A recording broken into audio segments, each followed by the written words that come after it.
so when the wind blew the curtain open, Tha'laba radiallahu anhu, he gazed upon a Muslim lady bathing.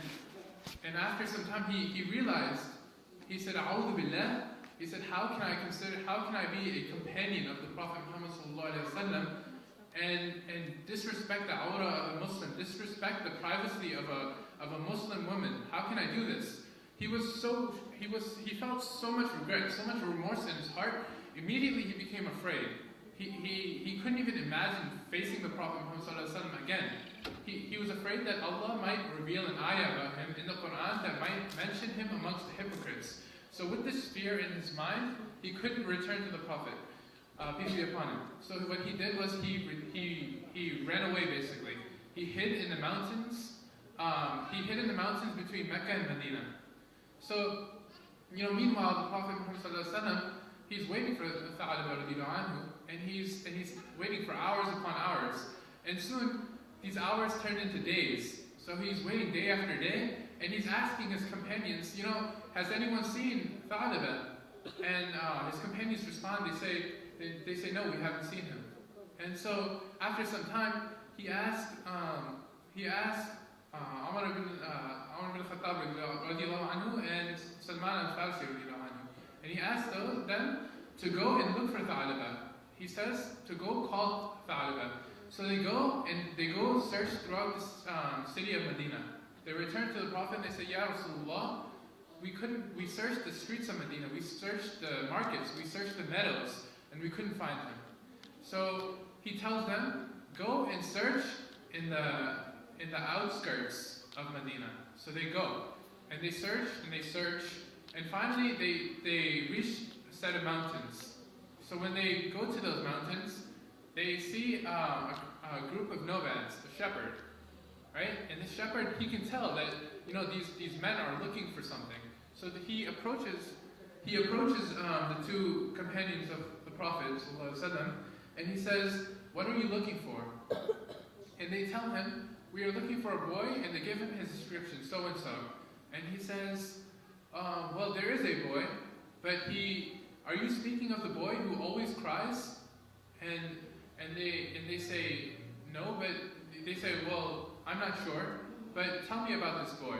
So he says, "There's a boy who, for the past 40 days, all we hear of him is crying and istighfar.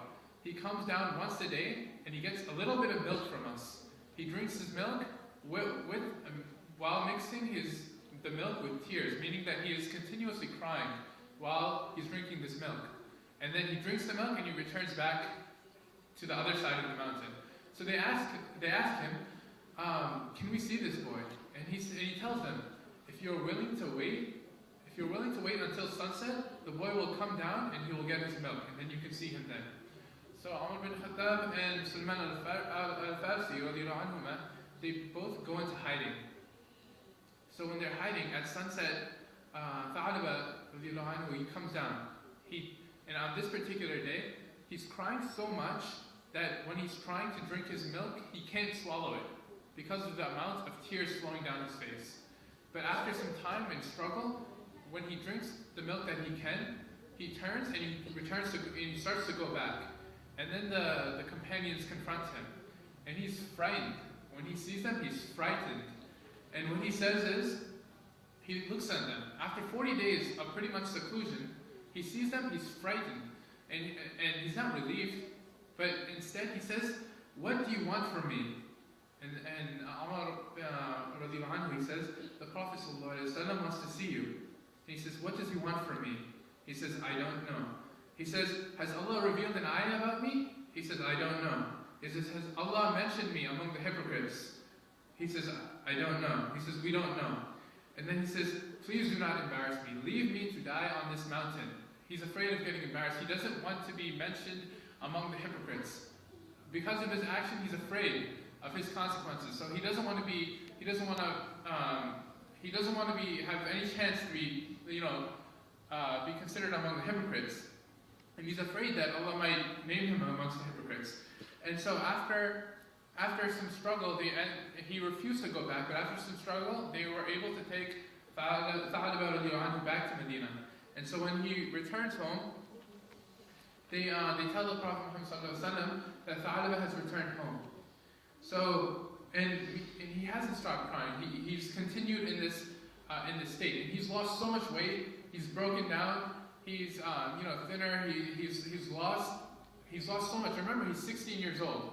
Yet he's lost almost everything. He's lost his build. He's given up so much, and he's in awe. He's lamenting for the past 40 days. And then, so the Prophet ﷺ, he goes and he visits him. And he sees that Tha'laba is crying. And he says,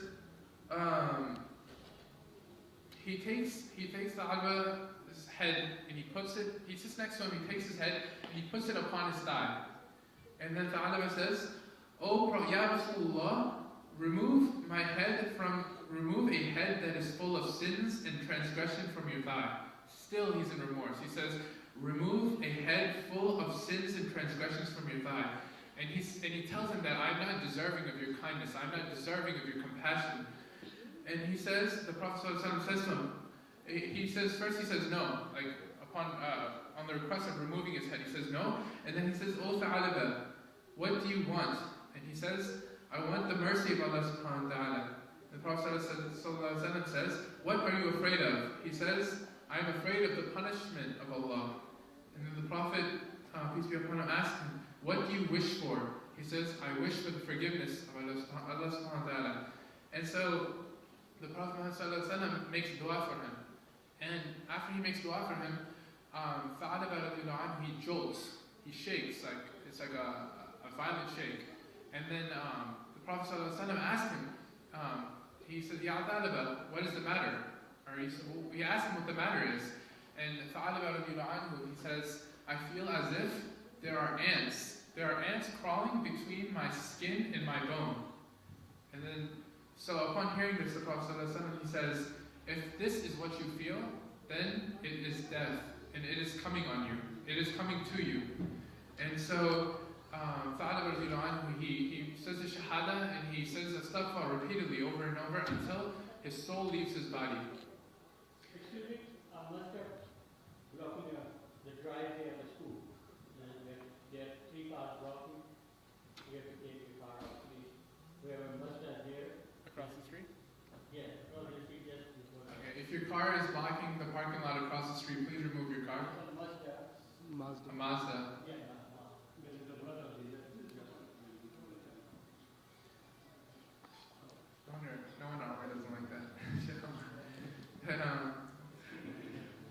Okay, so he continuously says Astaghfirullah, and he says the kalima la ilaha illallah, and he repeats this until the soul leaves his body.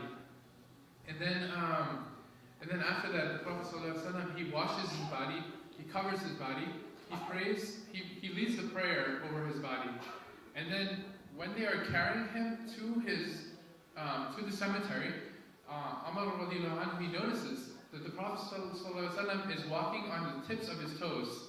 And he says, "Ya Rasulullah, they're giving you a lot of room. Why are you walking on the tips of your toes?" And he says, "Ya Umar, Allah had mercy on him. I cannot find a place to put my foot because of the way the angels are crowding me over him." So he was surrounded by so many angels that he had no room to step. That's why he was walking on his toes.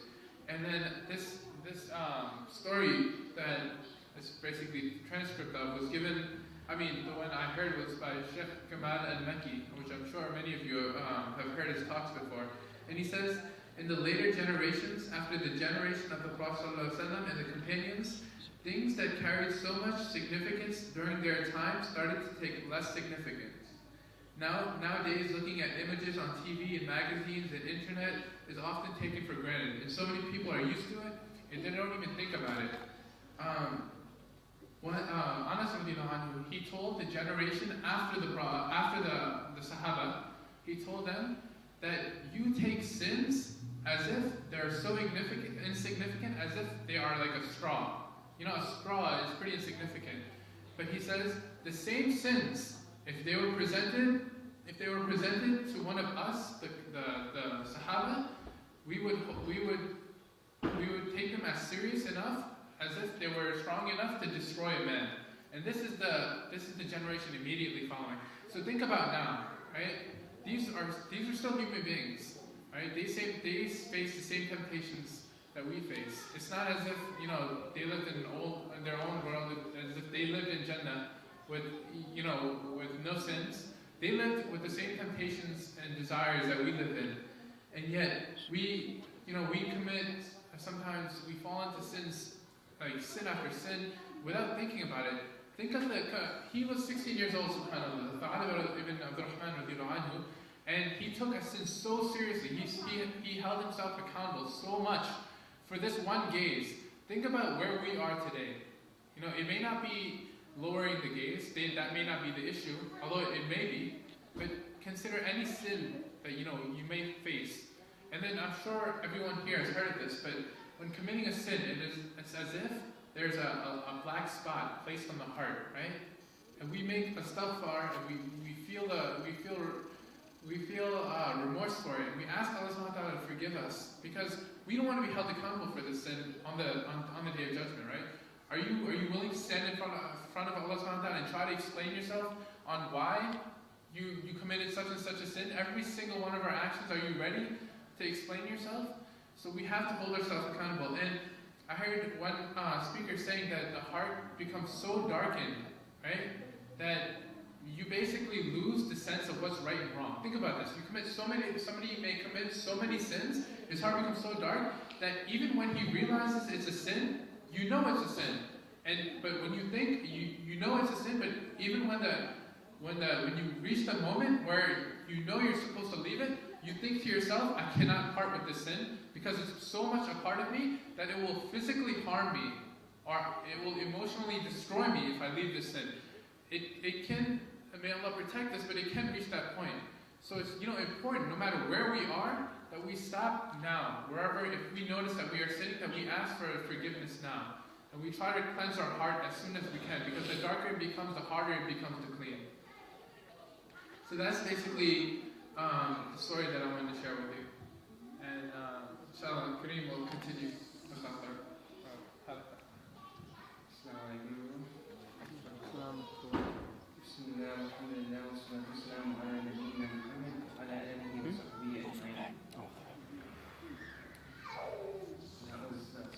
Very amazing story from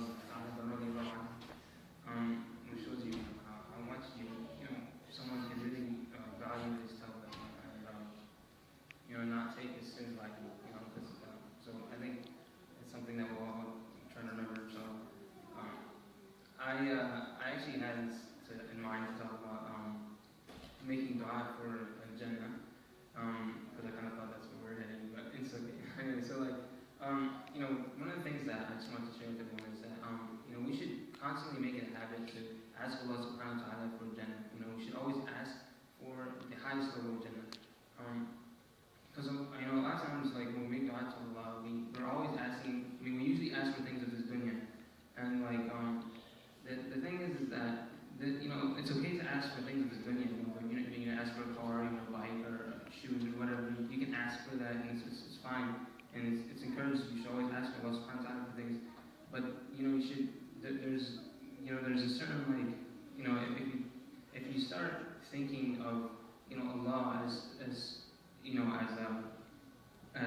means to this dunya, as you're using Allah like he's like a tool that you can use to get something from this dunya, then that's when you have to take a step back and think that maybe that it shouldn't be that way.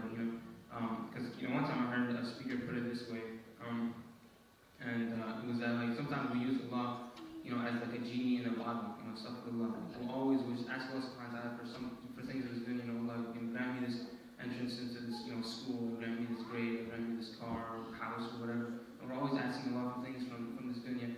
But it should be the opposite. We should be asking, we should be, instead of using Allah as like a tool, for this dunya, we should be using this dunya as a tool to reach Allah subhanahu wa ta'ala and reach the Jannah. That's the reason that this dunya was created, was that for us to use it so that we can reach Jannah. By being righteous, having good character, by obeying one's parents. parents by doing all things that Rasulullah sallallahu alaihi wasallam has ordered us to do. And that's how we use this dunya. All of us are put here just for a short some time. Not even. We're all put here just for an appointed time. All of us in here, we have a time span. Like it's already set and we were created to there, and we can't do anything about it. We're just going to go when the time comes. And and Allah subhanahu wa ta'ala says in the Quran that He created sorts of mulk. That we created you to test which of you is best in deeds.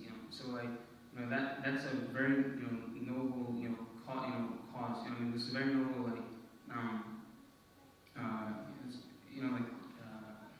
the cause. That's for really that the purpose of us to see is to do good and see which one is best. When we ask Allah subhanahu wa ta'ala for things of this dunya, we should try to ask for things, at least, it's fine to ask for things of this dunya, but ask Allah subhanahu wa ta'ala, on top of it, is, to give you something if it's going to get you closer to Him. If you ask Him to get into a specific school, ask Allah subhanahu wa ta'ala to, enter you into that school if it's best for you. That's why we have salat istikhara. You're always asking Allah for, whenever you have a decision to make, and you ask Allah subhanahu wa ta'ala for something, you ask Him, to grant it to you if it's better for your life and for your deen and for your effort. It's not like you're just asking for that thing, I want, this car, and that's it. It just stops here. You get it, and that's it. You just have it. No, we should be using this dunya as a tool to reach Allah subhanahu wa ta'ala. And it should not be the other way around. Whenever we make dua, just try to keep that in mind that at least as a condition, that you want to use what Allah's given you to please Him, and that and it's good because eventually you'll start. A lot of times we hear about intention, having good intention, this and that, and you'll have if you sleep, you get rewarded, and sometimes we think we can be rewarded for all these things, and it can feel like it's just on top of your head sometimes. But if you really are always just asking Allah for things, and you're really and you're thinking to yourself, I only want this if it's going to be best for me, then and it's going to make me closer to you, Allah, then that's a really beautiful thing to have in your life. Anyway, I just wanted to share two hadith, and one is narrated by Abu Sa'id al-Khudri, where he said that the Prophet ﷺ said that Allah will say to the people of Jannah, O dwellers of Jannah, and then they will say in response, at your service and pleasure, O Allah, the good is in your hand. And then Allah subhanahu wa ta'ala will say, Are you well pleased now? Are you well pleased now? Then they will say, why should we not be pleased, O Allah, when you have bestowed upon us what you have not given any of your creation? And then Allah subhanahu wa ta'ala says, may I give you something even more excellent than this, than what you're in right now? And then they will say, oh Allah, what can be more excellent than this? There's nothing better than this. How can there be anything better than what you've given us? And then Allah subhanahu wa ta'ala say, I shall cause my pleasure to be upon you, and I shall never afterwards be annoyed with you or angry with you. SubhanAllah, Allah is going to, the one who we're working with, the one who we're working, we're working for the cause of, reaching Allah subhanahu wa ta'ala and getting His pleasure in the dunya. Allah is going to give it to you in Jannah, inshallah, and He'll tell you that He's never going to be displeased with you ever again. That's the greatest, that's pretty much the greatest reward. But then, and this is going to be, obviously a time when, the happiness, of you in Jannah can't, people of Jannah, upon hearing this, their happiness can't be described. They'll know that their most beloved is pleased with them, and is happy with them, and they're thinking to themselves, obviously nothing can be better. But then Allah subhanahu wa ta'ala will say that there is something else that's better than that. Rasulullah sallallahu alaihi wasallam says that when the people of paradise enter, when they enter into Jannah, Allah subhanahu wa ta'ala will ask them, do you wish me to give you anything more? Is there anything else that you want? And then they will say, oh Allah, haven't you brightened our faces? Haven't you entered us into paradise and saved us from the fire? There's nothing else that we want. So then Rasulullah sallallahu alaihi wasallam says that Allah will lift the veil from His face, and of the things given to Him, to them, to the people of Jannah, nothing would be more dear to them than the sight of Allah Ta'ala. There's nothing that they can enjoy in Jannah like the enjoyment and pleasure of seeing Allah subhanahu wa ta'ala. Well, with this, I just